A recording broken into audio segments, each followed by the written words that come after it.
but I know that I'm called to disrupt this industry. I know that I believe there are no such thing as good and bad products. It's just, are they good and bad for you? Are they good and bad to solve the problems that you're looking to solve? I love that you said that. I don't have a problem with IUL. I sell IUL, you know? Yeah. We were talking about this a little before. We were. But we don't sell it for tax-free income because I don't believe it works that way. In fact, I can show mathematically, historically, it doesn't work that way. I've created the IUL challenge. By the way, just side note, IUL challenge. Have you ever heard of this? I created the IUL challenge because IUL sold on upside potential. I did see something about this briefly because So I remember that language. Yeah. So IUL is sold on upside potential and downside protection. Yeah. And so we just came through the greatest bull run of all time. How many times do you hear people say that IUL illustrations are conservative? All the time. Yeah. Pretty much everybody that sells them says they're conservative, right? So if IUL illustrations are conservative, also a lot of language is used like worst case scenario. right? Yeah. So they say they're conservative or worst case scenario, whatever. Or this is never going to happen, or these are never going to happen, right? Exactly. I get that. Yeah. And so then we just came through the greatest bull run of all time, right? So with a product that gives upside potential and downside protection, coming through the greatest bull run of all time, with illustrations that are quote unquote conservative, that means that the illustrations should have underperformed how the policies actually performed because you're participating in the index. And if the index had the greatest bull run of all time, policies should have outperformed, right? Yeah. So I'm all about like taking these, like all the complex moving parts and the numbers and whatever, because I understand it all and trying to break it down simply, right? Like and trying to pragmatically and being like real life scenarios, right? And so then I said, all right, if that's the case, every policy should have outperformed the way that it was sold, right? We should be able to. So I put together this IUL challenge, and initially I said, I'll give somebody $500 if you can show me the original illustration that you sold and a current in-force illustration of a policy that's 10 years old, because it's got to be at a surrender period, 10 years old. And I just want to show that during the greatest bull run, I want one policy that shows that the cash value in the policy matches currently what it said it would have 10 years ago. During the greatest bull run, or matches to the penny or more. Okay. Or more. Okay. Right? Okay. But I'm saying, I know there was like a range. just or like, no, or more. Okay. Have it show at least what it said it would have, basically, is what it comes down to, or more. Did you find a bunch that were like close? No. So here's the thing. So I've had a lot of people chirping, being like, I've got a policy that qualifies, but it's only 8 years old. Okay, sure you do. Like a lot of people that say a lot of things in Facebook chats and all this stuff in threads to I can't make even it. imagine Facebook Oh my gosh, groups. it's insane. You just drop and destroy Facebook groups. Oh, it's insane. It's completely Talk about bonkers. disrupting. Yeah. And so like I offered $500, nobody took. I upped it to $1,000, nobody took. I upped it to $2,500, nobody took. Denzel Rodriguez said he'd add $1,000 to it, got to $3,500, nobody took. I upped it to $5,000, nobody took. Chris Noggle from Money Multiplier offered to double it. So we're at $10,000. Right now. If somebody can show me an illustration that's 10 years old with a current. Are they going to say that it just wasn't sold that much back then? That would be a lie. That's not compared true. to now. Compared to now, but like, that doesn't change the concept that they're like. I get that. Is it fair if you're in the business now, and let's say you started 2 years ago, 3 years ago, 4 years ago, whatever it is, that you should have a mentor? Yeah. Right? And your mentor you should have somebody in your life that's been doing this at least 10 years. Fair enough? It shouldn't be that hard to find. It shouldn't be that hard to find. I would agree. Okay. Yes. So nobody's been able to win. Going back to kind of what we were talking about with you and always selling things and whatever. Correct. It's okay. Like there are certain types of products and policies and whatever where it just takes selling, and that's cool. You're not going to hurt anybody. It's not my style. It's not the way I would want to do things. Like I would not be a follower of yours, like learning how to sell like that, because that's not what I would do. Yeah. But for some people, it's absolutely amazing. So you're not going to consume 100% of my content forever after today. Yeah. I mean, like it is what it is. Where I think it gets tricky, right? And this is going to be probably one of the more polarizing parts of this conversation. He did tell you to buckle your seatbelt real quick. Okay? Is where I think it's tricky, and this is where I have real hard lines, and I won't chase money, and I won't, it is what it is, probably to my detriment sometimes. But you have a model that with final expense and mortgage protection and all these things that you've done amazing things. You've built this amazing brand, right? Thank you.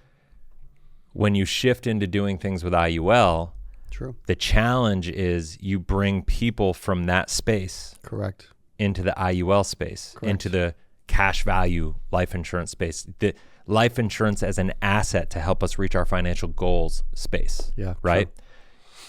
The ramifications, the consequences, the good, the bad, the ugly about that is much greater. The responsibility, the knowledge base, the I would agree with all that. Has to be higher. Now, do I think they're coming into that space with or without me? I do, but I agree with you. Yeah. So that's the challenge. And I'm not saying that it's your responsibility to shift everybody, right? And I'm not recruiting anybody, so it's not like I'm not making any money off of. Now, if I sell some more IUL leads, great. Maybe I need to create some whole life leads, whatever, to compensate. I'd be down for that. But okay, so let's get into this.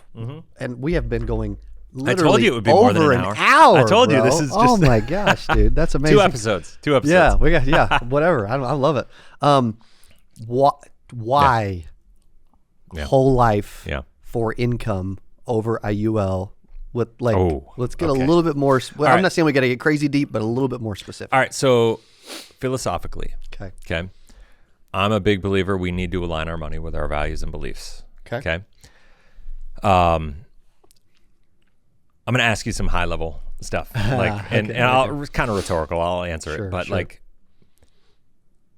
life insurance companies are some of the most stable financial institutions, probably the most stable financial institutions in the history of the world, right? Yeah. So participating mutually held life insurance companies have been around since the 1840s, right? Since before the Civil War, right? Wow. They've gone through 3 different versions of the US dollar. They've managed the risk along the way. So when I talk about utilizing whole life insurance as a savings alternative, I don't believe life insurance should ever be an investment alternative, fundamentally speaking, because life insurance companies don't invest well. That's not what they do. Life insurance companies do one thing better than any other financial institution in the world, and one thing only. They will get you the best rate of return possible with the least amount of risk possible. That's it. Yeah, very, very. Yeah. That's not a sexy conversation because those are not crazy great returns. Yeah. I was talking. Do you know? They're not gamblers. No, not at all. Yeah. They're always playing the long game. Yeah. Right. So I was talking to. Do you know who Tom Wall is? He runs Whole Life Masterminds. Gosh, I don't know. He's an awesome guy. He wrote the book Permission to Spend. It's so amazing. Crazy. Our worlds are so different because I don't. I know all these people that you don't know. And same. It's totally wild. So he wrote a book called Permission to Spend. He's got a PhD in retirement income. Okay. He's a brilliant guy. Wow. Okay. He was high level guy with Mass Mutual, left, went on his own, is doing his own thing. Cool. Just brilliant guy. Wow. He did a study on bonds over the last 80 years, I think. Okay. And he showed that for every 80-year period, whole life insurance over the last 80 years, every 10-year period, during every rolling 10-year period, right? Whole life underperformed bonds. Underperformed. Wow. So it doesn't sound good. So people go, why would I buy whole life if I could just buy bonds, right? I feel like bonds are I'll invest in bonds and I'll buy term insurance, that's what people would say. Every 30-year period, whole life outperformed bonds. And the crazy part is when we look at 2021, 2022, 2023, and we look at the 60-40 bond portfolio traditionally, and when we look at when the market went down and then bond portfolios also lost significantly, it was the first time 2 years in a row that the 60-40 portfolio failed ever in history. And if you look at the yield curve right now, now I'm going to get it's you're gonna lose everything pretty soon. everything is showing that it's going to get worse, and we're still kind of upside down. So by buying whole life, you basically have a better bond. That's it. Got it. It's a better bond with other benefits attached to it. You have liquidity.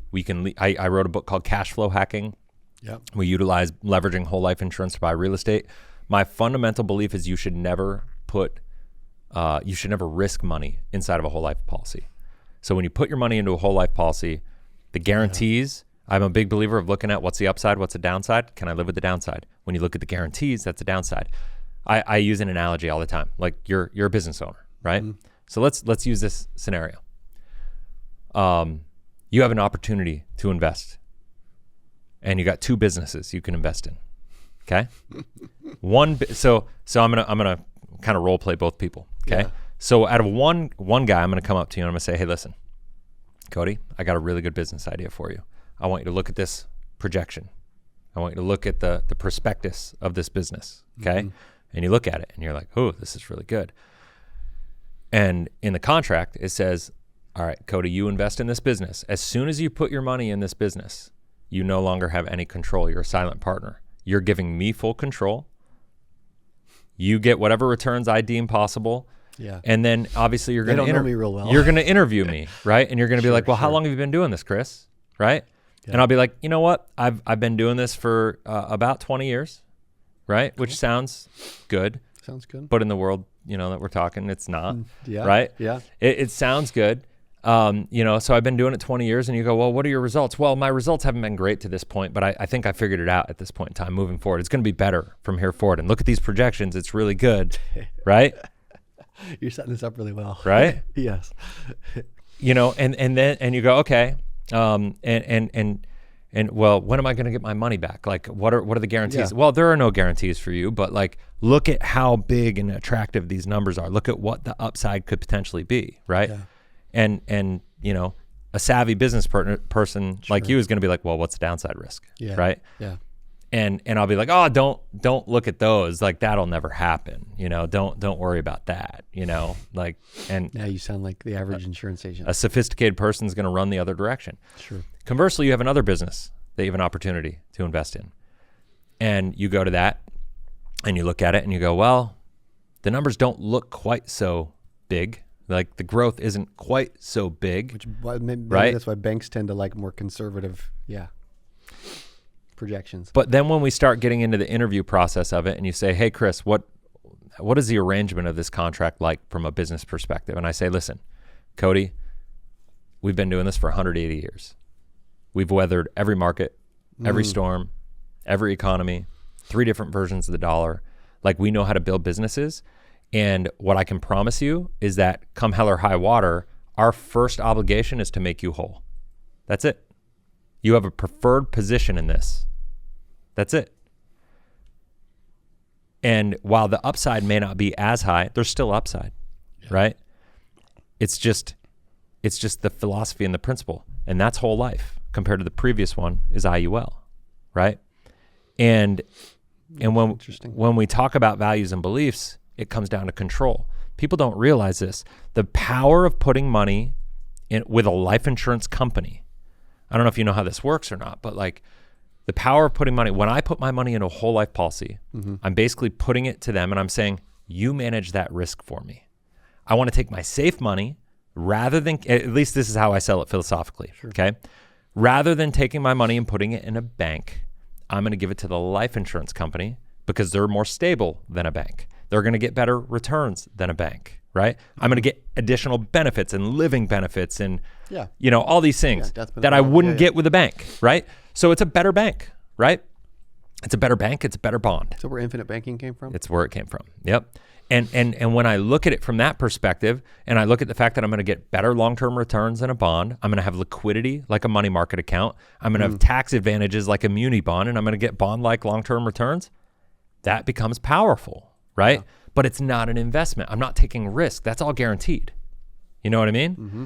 And now the dividends, people would say, oh, well, you can't say it's not guaranteed. Like the dividends aren't guaranteed, but they've been paid every year for 180 years. Like they've never missed. So it's about as guaranteed as non-guaranteed gets. You know what I mean? Yeah.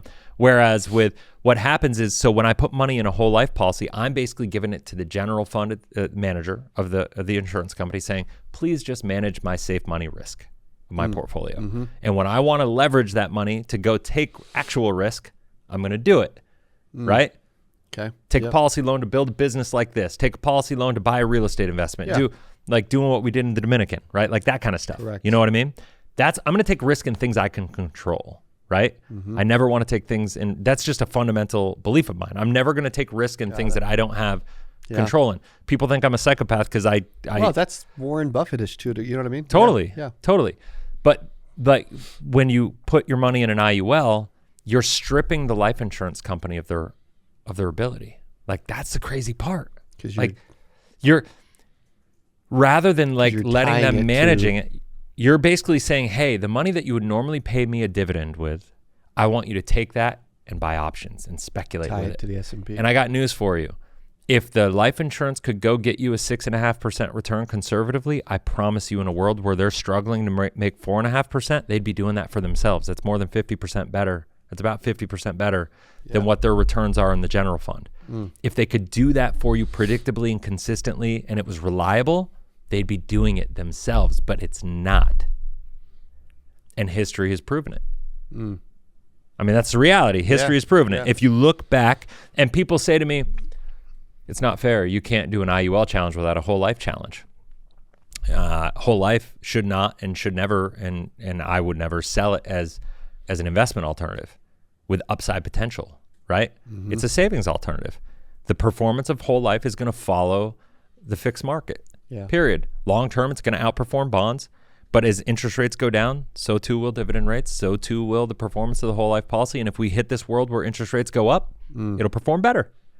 If we educate people as to what they're buying rather than just trying to sell them a product that it's going to solve all their problems, that's the problem. The biggest challenge I have with IUL salespeople is that they sell them as a great alternative to a 401k. And they sell them as you need to get control of your money. Right. You need to get it out of the government. You're not taking control of your money. You're simply shifting control from the government to the insurance company. Okay, so let's get into that. That's it. You're right in that IUL versus 401k, which isn't even the topic of this video, but like IUL is compared to 401k, and that is how it is sold at least a large percentage of the time, right? That's what, I mean, ads 100%. Are comparing 100%. It, right?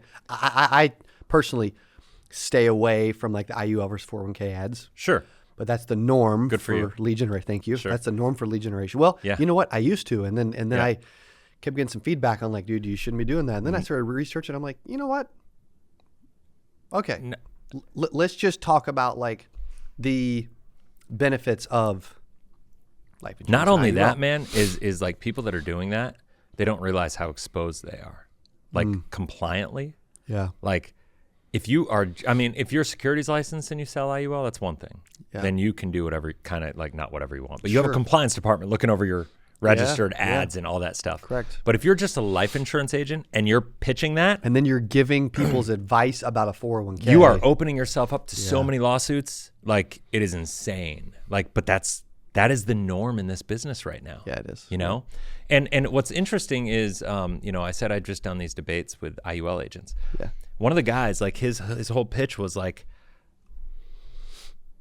I sell IUL, but like I don't think most people should. And I'm like, well, explain that more. He goes, well, we have a team, and that team manages and rebalances and all this stuff. And I'm like, that sounds a lot like an equity. Like, if it requires that much active management, is it really a fixed product? Should it be a fixed product? Yeah, it's a lot of work.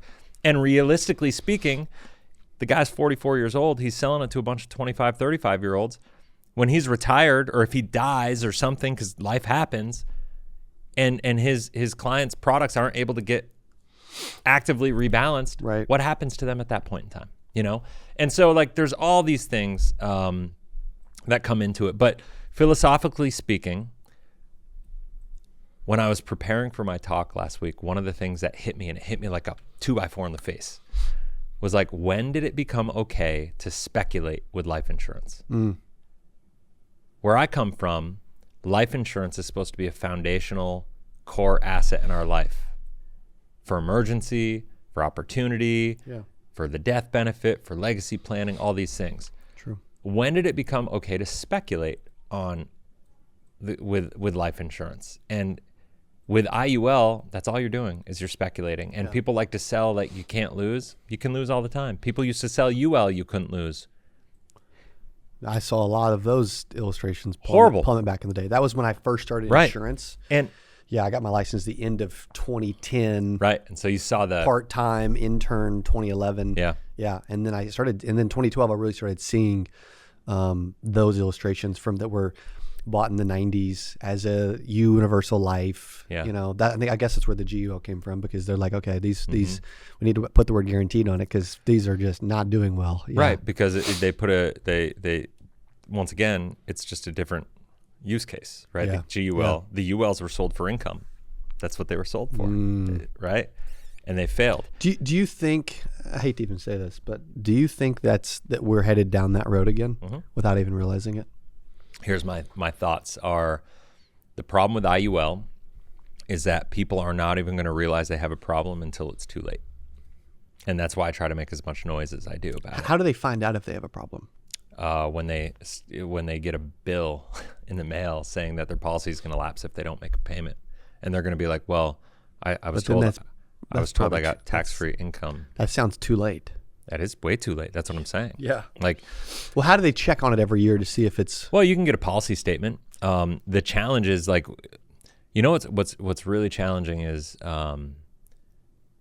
you can sell a policy right now that, well, I'll say it this way. Companies have sold policies that had cap rates at 12, 13%. I sold policies back when I was in there that's 16.5% cap rates. Mind-numbing, right? Yeah. What people don't understand is that, cap rates go down, right? And so when we were running cap rates at 16.5%, because that's just was the market, right? We were running illustrations conservatively at 7.5%. But now the crazy part is the cap rate on those products that we sold at 6.5% or 16.5% that were illustrated at 7.5%, the cap rates on those products now are 8. 8. So now with the illustrations, those people, they're never going to be, there's zero chance they're going to perform that way. No matter what, best design, best intention, best whatever, there are things that are out of our control. Now, the market is different now. The variables are different. We're starting with lower cap rates. But the bottom line is, what people need to understand is that the performance of your IUL has nothing to do with the performance of the underlying index. It doesn't. Because what is happening is you're taking your money, a portion of it is going to the insurance premium, and the cash value portion is going into the general fund. The general fund is creating an options budget, right? Say, like, if you got 10 grand, right? What they're doing is the life insurance company, remember I said, instead of giving you a dividend, the life insurance company will say, well, we know with that $10,000 that we're going to be able to create a 4.5% return. Yeah. That's what we know. Yeah. And so rather than saying we're going to pay them back the dividend in their policy, we're going to take that dividend, we're going to speculate with it. They create an options budget with a portion of it. So maybe they take 4% of that 4.5%, $400 on 10,000. And they go buy call options. That's it. And so the variables of how the policy performs really has to do with what's our options budget and what are the cost of the call options. Period. That's it. If you don't understand options intimately, you should never buy an IUL. Interesting. Hey, if you enjoyed this, I got another one you're going to love. It's right there. Click on it. See you in there. I'm so excited for today's CA Power Player podcast. I'm your host, Cody Askins. We got a special guest. He is back on the channel talking about how to sell life insurance from home. Here's what I love about this person. Yeah, I'm telling you, this will be one of the best.